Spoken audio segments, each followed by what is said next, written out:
আসসালামু আলাইকুম এভরিওয়ান।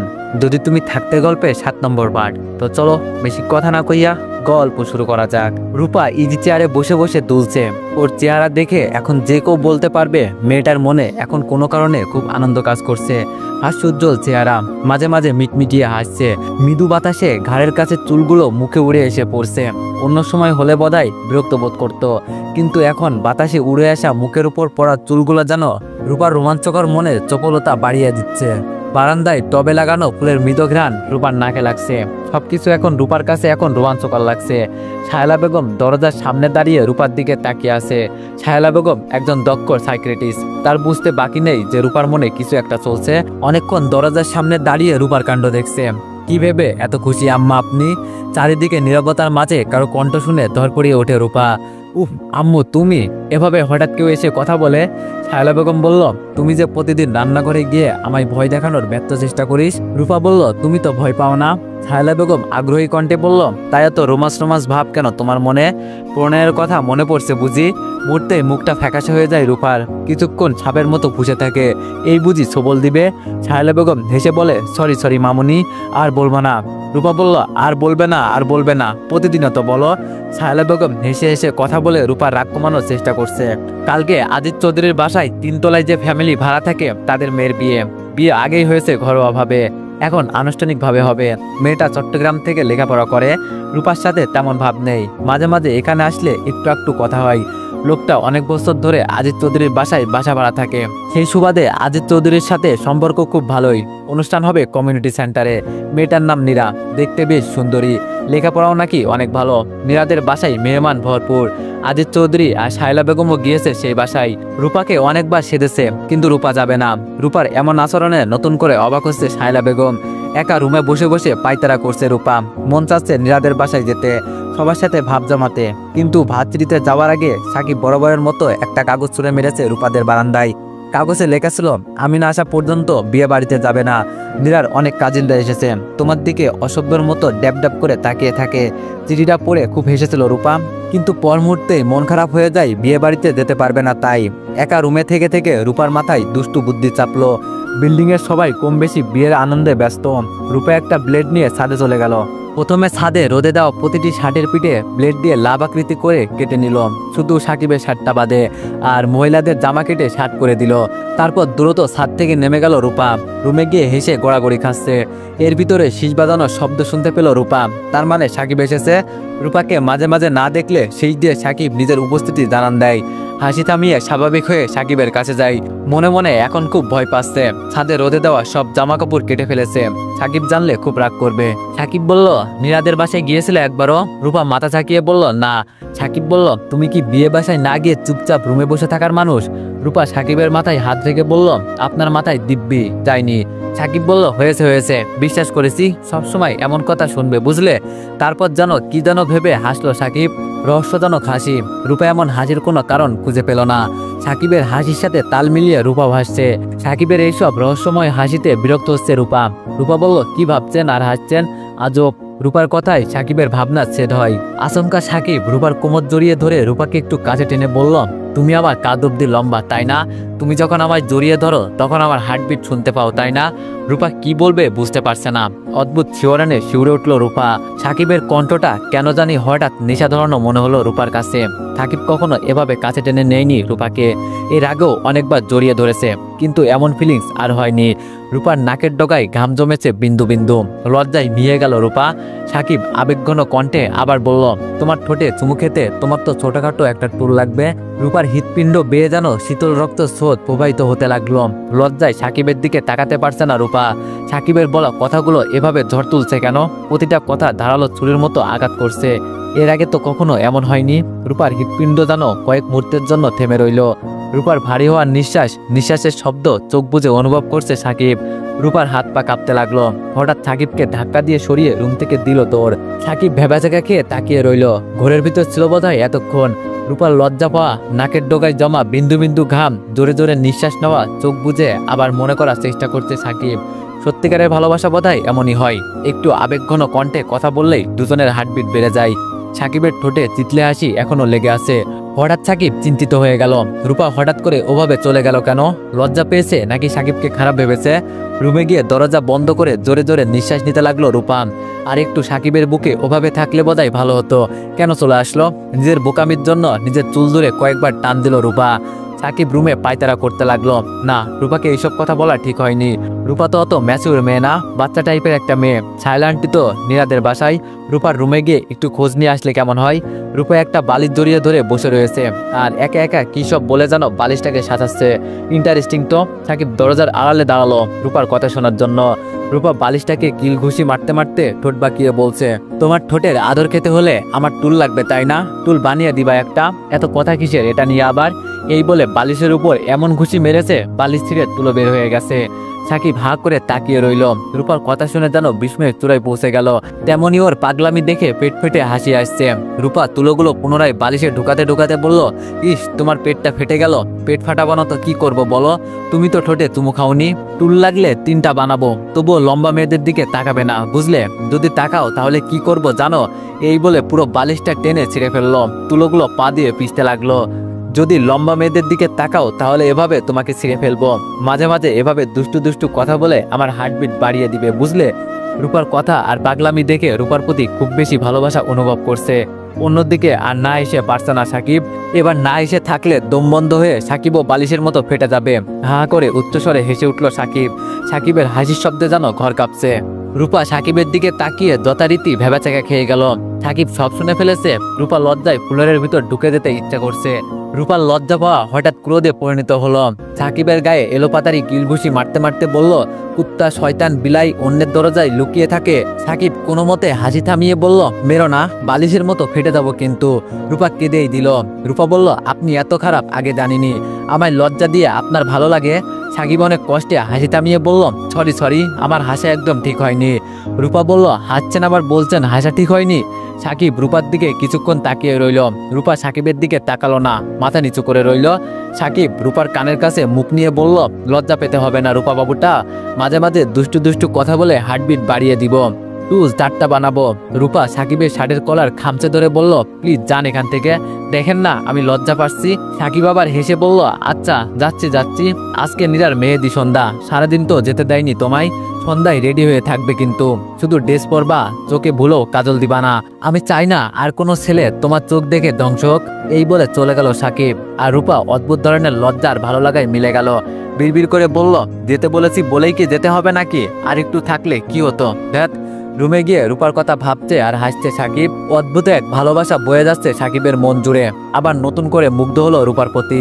যেই মেয়েটাকে একসময় সবচেয়ে বিরক্ত লাগতো, আর সেই মেয়েই সাকিবের ভালোবাসা, ভালো লাগা, মুগ্ধতার কারণ।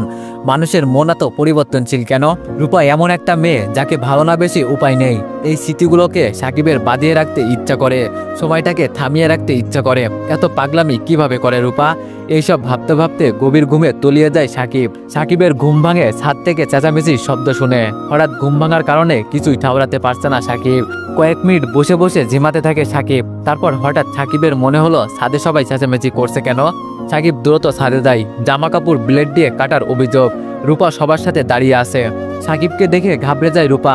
আর কেউ না বুঝলেও সাকিব ঠিকই বোঝা যাবে। সাকিব চোখ বড় বড় করে রূপার দিকে তাকাচ্ছে। রূপা মাথা নিচু করে দাঁড়িয়ে আছে। সাকিব নিজের শার্টটা হাতে নিয়ে দেখলো ও শার্টটা কাটেনি। মনে মনে হাসছে সাকিব। পাশের ফ্ল্যাটের এক ভাবি সাকিবকে জিজ্ঞেস করলো, তোমার শার্টটাও কি একই অবস্থা? সবার শার্ট কাটা, সেখানে যদি সাকিবের শার্টটা না কাটা হয় ব্যাপারটা সন্দেহজনক। সাকিব থমথম খেয়ে বলল, জি, আমার শার্টটাও একই অবস্থা। সবাই সবার শার্ট আর ড্রেস কত টাকায় কেনা তা বলছে আর আফসোস করছে। এর ভিতরে ছাদে আসে নীরার বাবা। সবাইকে অনুরোধ করে চুপ থাকতে বলে, কারণ তার বাসায় মেহমান। পরে এটা নিয়ে আজিজ চৌধুরীর সাথে আলোচনা করা হবে। উনি যেহেতু এ বাড়ির মালিক, উনি অবশ্যই এটার পদক্ষেপ নেবে, যাতে এমন আর না হয়। সবাই তার কথা মতো চুপ করে ছাদ থেকে চলে গেল। সবাই সবার মতো করে যে এই কাজ করলো তাকে গালি দিতে লাগলো। সবাই চলে যাওয়ার পর ছাদে রূপা আর সাকিব দাঁড়ানো। সাকিব তীক্ষ্ণ দৃষ্টিতে তাকিয়ে আছে রূপার দিকে। সাকিব কিছু বলার আগেই রূপা কেঁদে দিল। রূপা বলল, আর এমন করবো না, রাগ দিবেন না প্লিজ। কেউ যদি রাগ দেওয়ার আগেই কেঁদে দেয় তাকে আর কি বলা যায়? সাকিব কিছুক্ষণ চুপ থেকে বলল, তোমায় যে এভাবে গালি দিছে এইসব শুনতে কি আমার ভালো লেগেছে বলো? রূপার কান্না আরো বেড়ে গেল। সাকিবের রূপার দুপুরের কাণ্ডর কথা মনে পড়ে রূপার প্রতি রাগ উবে গেল। রূপার চোখের পানি মুছে দিয়ে বলল, কাঁদে না রূপা বাবুটা। সাহেলা আন্টি এইসব জিজ্ঞেস করলে বলবা তুমি এইসব জানোই না, তুমি রুম থেকে বের হওনি সারাদিন। রূপা মাথা জাগিয়ে বলল, আচ্ছা। সাকিব রূপার মাথায় হাত বুলিয়ে দিয়ে বলল, যাও যাও, সন্ধ্যা হয়ে গেছে, রেডি হয়ে নাও, নীরাদের বাসায় যাবো তো। রূপা হালকা গাঢ় সবুজ কালারের সিল্কের জামা আর হালকা গোলাপি কালারের সেলোয়ার আর ওড়না পরেছে। সাকিবের দেওয়া চুড়ি থেকে এক মুঠো সবুজ কালারের চুড়ি হাতে পড়লো। তারপর আয়নার সামনে দাঁড়িয়ে যত্ন করে চোখে গাঢ় করে কাজল দিল।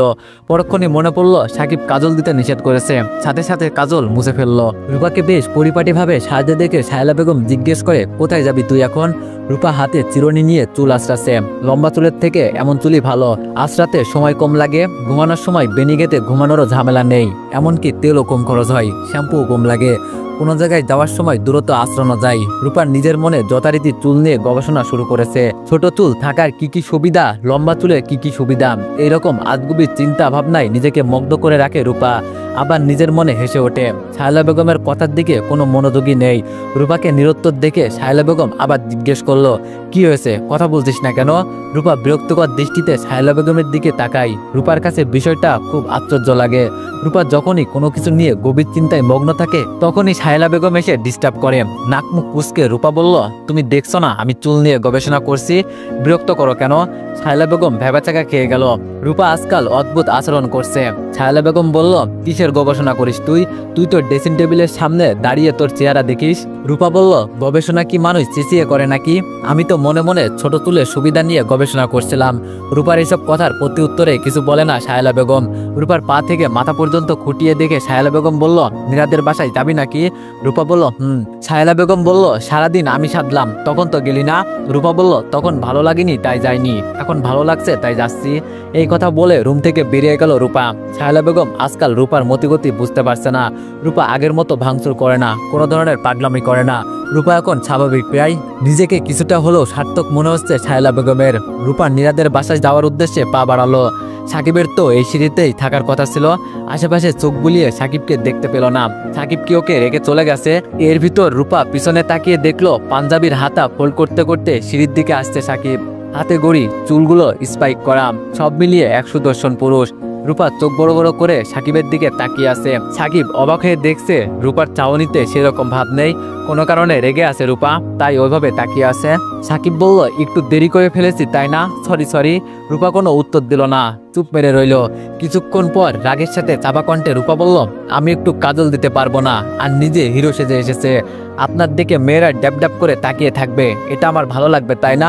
যান রুমে যান, এইসব চেঞ্জ করে টিয়া কালারের একটা লুঙ্গি পরবেন আর হলুদ কালারের ফতোয়া পরবেন, নয়তো আমি যাব না। রূপার কথা শুনে হা করে তাকিয়ে রইল সাকিব। সাকিব বলল, কি বললা? লুঙ্গি পরে কেউ বিয়ে বাড়িতে যায়, তাও আবার টিয়া কালারের লুঙ্গি, হলুদ কালারের ফতোয়া?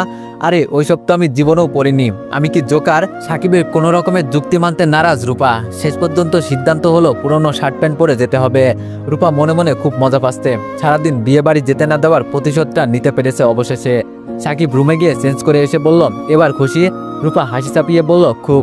সাকিব হতাশ ভঙ্গিতে রূপার দিকে তাকিয়ে বলল, এই রূপা তুমি এত ডেঞ্জারাস কেন? রূপা ঠোঁট বাঁকিয়ে বলল, নিজে আমার থেকে এক কাটি সরেস। রূপা গিয়ে নীরার পাশে বসলো। সাকিব আশেপাশে ঘুরঘুর করছে। মানুষের সাথে ভাব জমাতে রূপার খুব বেশি সময় লাগে না। নীরা আর ওর সব কাজিনদের সাথে আড্ডা জুড়ে দিল।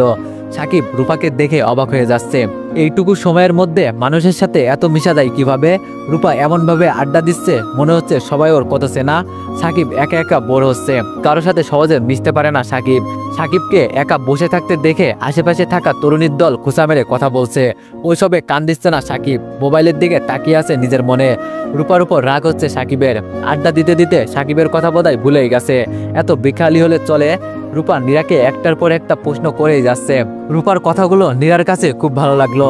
রূপার সব প্রশ্নের সুন্দর করে উত্তর দিচ্ছে নীরা। রূপা বলল, নীরা আপু, তোমার মতো আমার যদি আজ বিয়ে হতো তাহলে আমি লজ্জায় কারোর সাথে কথাই বলতাম না। নীরা বলল, আমার বিয়ে আরো 1 বছর আগে হয়েছে, লজ্জায় কেটে গেছে বুঝলে। রূপা বিস্মিত হয়ে বলল, বলো কি, তো আবার বিয়ে করছো কেন? নীরা প্রশ্নের উত্তর দেওয়ার আগে শায়লা বেগম ডাক দেয় রূপাকে।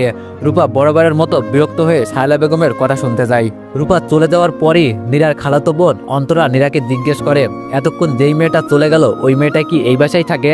অন্তরার প্রশ্নের উত্তরে নীরা বলে, কেন চিনিস নাকি? মেয়েটাকে খুব ভালো লাগে আমার কাছে, অনেক সুন্দর করে কথা বলে, কেমন কেমন পিচ্চি পিচ্চি টাইপ। নীরার কথা শুনে উচ্চস্বরে হেসে দিল অন্তরা। অন্তরার অকারণে হাসিতে বিরক্ত হলো নীরা। নীরা বলল, অযথা হাসছিস কেন? অন্তরা হাসি থামিয়ে বলল, ওই মেয়েকে দেখতে পিচ্ছি, আসলে পিচ্ছি না, তোরার আমার এক ব্যাচ সিনিয়র। নীরা ভ্যাবাচাকা খেয়ে গেল। নীরা বলল, বলিস কি? আমি তো ভাবছি হাই স্কুলের গণ্ডি পার করতে পারিনি এখনো। নীরার কথা শুনে আবারও হেসে উঠল অন্তরা। অন্তরা বলল, সররূপা আপু আর আমি একই মেডিকেলে পড়ি, হেভি ট্যালেন্ট, নাচ জ্ঞান সবকিছুতেই পাক্কা। আমার সাথে আগে মাঝে মাঝে দেখা হতো, কিন্তু তেমন পরিচয় নেই। নীরা অবাক কণ্ঠে বলল, সররূপা? অন্তরা বলল, হ্যাঁ হ্যাঁ, হিন্দু, সররূপা থেকে রূপা আর কি। রূপার সম্পর্কে এমন চঞ্চলকর তথ্য শুনে কেন জানি খুব বেশি অবাক হচ্ছে নীরা। বেশি অবাক হয় রূপা হিন্দু এটা জেনে। হিন্দু মুসলিম এটা কোনো ফ্যাক্ট না, কিন্তু নীরা ভেবেছিল রূপা মুসলিম। এবার নীরা হেসে বলে, ইস, আমি কি পিচ্ছি ভেবেছি। অন্তরা বলল, আর উনার গানের গলা শোনার মতো, অনুষ্ঠানে সবসময় গান করতো, তাই ভালো করে চিনি, নামটাও চমৎকার, সররূপা রঞ্জন রায়। নীরা বলল, আমি তো এখানে থাকি না, চট্টগ্রামেই থাকা পড়ে, মাঝে মাঝে আসলে দেখা হতো, তাই অত কিছু জানি না। এর ভিতরে হাতে মেহেদি নিয়ে হাসতে হাসতে নীরার কাছে এসে রূপা বসলো। রূপাকে দেখে রূপার সম্পর্কে আলোচনা সমাপ্তি ঘটে। রূপা বলল, অবশেষে তোমার মেহেদি লাগানোর দায়িত্বটা আমার কাঁধেই চাপলো, টেনশন করো না, ভালোই মেহেদি দিতে পারি। রূপার কোনো খোঁজ না পেয়ে হতাশে বসে রইল সাকিব। রূপা যে রুমে আছে সেখানে সব মেয়ে মানুষ, সেখানে এখন না যাওয়াই ভালো। একটু আগে জানালা দিয়ে উকি দিতে গেছে, তা নিয়েও সাকিবকে কথা বলতে ছাড়েনি রুমের বাইরে দাঁড়িয়ে থাকা মেয়েগুলো। মেয়েদের প্রবলেম কি বোঝে না। সাকিব একটু চুপচাপ টাইপের ছেলে, দেখলেই খোঁচা দিয়ে কথা বলতে থাকে। এর ভিতরে একটা পিচ্চি মেয়েকে দেখে ডাক দেয় সাকিব। বিয়ের আনন্দে মত্ত মেয়েটা, তাই সাকিবের ডাকে একটু বিরক্ত হয়। মেয়েটার বয়স বোধহয় 5-6 বছর হবে। 2 হাত ভরা আচার, চকলেট, কিটকাট এই জাতীয় খাবার। মেয়েটা সাকিবের কাছে এসে ঝাঁঝালো কণ্ঠে বলল, কেন ডেকেছেন? সাকিব বলল, এভাবে কথা বলো কেন? ভয় পাই তো আমি। সাকিবের কথা বলার ভঙ্গি দেখে পিচ্চিটা হেসে দেয়। তারপর কি যেন মনে করে সাকিবের পাশে চেয়ার টেনে বসলো।